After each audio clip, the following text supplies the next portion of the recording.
likes playing the piano? Show me hands. In 1993, scientists Fran Rauscher and Gordon Shaw began testing preschoolers at the University of California at Irvine.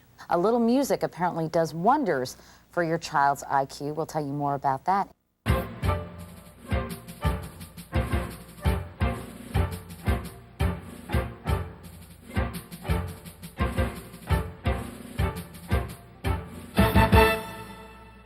If you want your preschooler to excel in math and science, you might want to enroll them in piano lessons. Yes, a new study says that preschoolers' aptitudes for math and science increase when they learn to play the piano. The report comes from researchers at UC Irvine and the University of Wisconsin, experts saying that the effect most likely extends to all musical instruments. The study in the current issue of Neurological Research finds that early music training can dramatically boost a child's brain power, building the kind of skills necessary to succeed in high-level math and science. Music training, instead of just developing some specific skill, may be actually developing the hardware in the brain. The research compared 3 groups of preschoolers. The first received piano instruction, the second computer instruction, and the third had no special training. Those who learned piano outperformed the others by 35% on tests that measure intelligence. Here's how researchers think it works. When a child studies music, it stimulates activity in the brain. Brain cells begin firing in patterns, linking with each other and forming a network of lasting connections. This exercises and strengthens the same bridges in the brain that are believed to lay the framework for logic, order, and abstract reasoning. Skills required for complicated tasks such as playing chess or solving math equations. Prove that 5 is congruent to 6. Although music is a beautiful art form, it's based on a lot of intricate details that are very math and logic oriented. The best time to boost brain power through music is between the ages of 2 and 10. This latest study adds to a mountain of research, stressing the importance of music in a child's life. These findings are sure to fuel the debate over whether cash-strapped schools should eliminate music programs, when research tells us that music can help strengthen young minds. There are 2 important stories about education today, and as you'll see, they're very much related. First of all, the Department of Education said today that American students from 4th grade through 12 are doing marginally better at math. Not brilliant, but better, and the government is doing some cheerleading. The other news reinforces what students of education have understood for some time, but are having a very hard time driving home to many school systems. If you want a child to do better at math, not to mention all their other studies, they need more music. As we continue our special series, Bringing Up Baby, we look at the effect of music on a child's brain. At a time when most schools are cutting back on music and the arts, new studies show an important connection between music and early brain development, especially for math and science skills. Our national correspondent, Jamie Gangel, has looked at the latest research, and she's here to report her findings to us. Hi, Jamie. Good morning. Good morning, Katie. It turns out when our mothers insisted we take piano lessons, they knew what they were talking about. What they didn't know was we probably should have started sooner.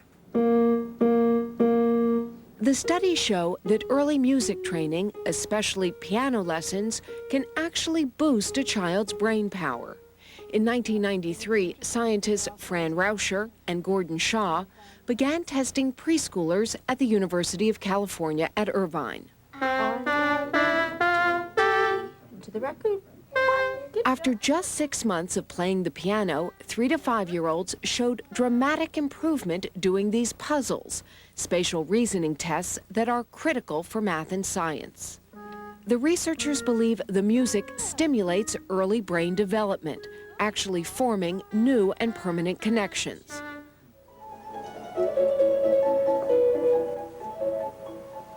In another study, this time of college students, they also found that just listening to music can improve your IQ, especially if you listen to Mozart.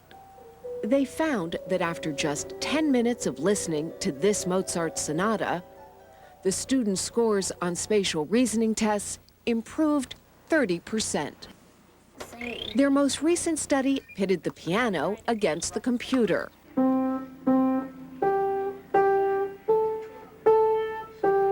And once again, music won. Although the researchers were a little worried when they first started. If you'd have watched the kids, they loved that computer, and if it was just interest, we got nervous. We got nervous because we thought, well, maybe the computer group is going to surpass the music group simply because they're paying so much closer attention to it. But in fact, the students who took piano lessons tested 35% higher. At a time when most schools are cutting back their music programs and there's the big fight to get the computer in the classroom, your message would be? You want both of them. Balance. For the violinists and cellists in our audience, why the piano is another instrument wouldn't do the same thing? The reason we chose the piano, one of the reasons, was because it really provides this direct linear feedback. If you put your thumb on C, for example, and then you put your fifth finger on G above that, it sounds wide, it looks wide, it feels wide. So the piano keyboard is laid out there right in front of you, one-on-one direct relationships between each key.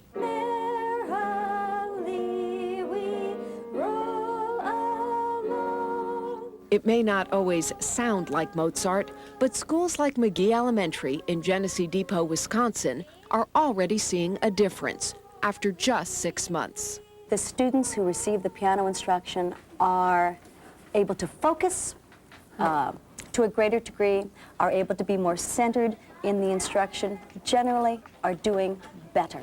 And the students seem to like it. Who likes playing the piano? Show me hands.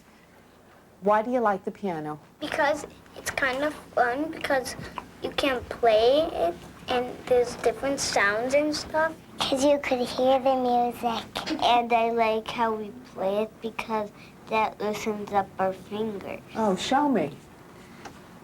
It loosens them up. You guys have computers here at school? Yeah. Yeah? What do you like better, piano or computers? I like both. You like both. Me too. I like both. Me too. But their teachers say they're smarter since they learned to play the piano. And researchers believe music as simple as this is just the beginning of a scientific revolution in understanding how we think, reason, and create.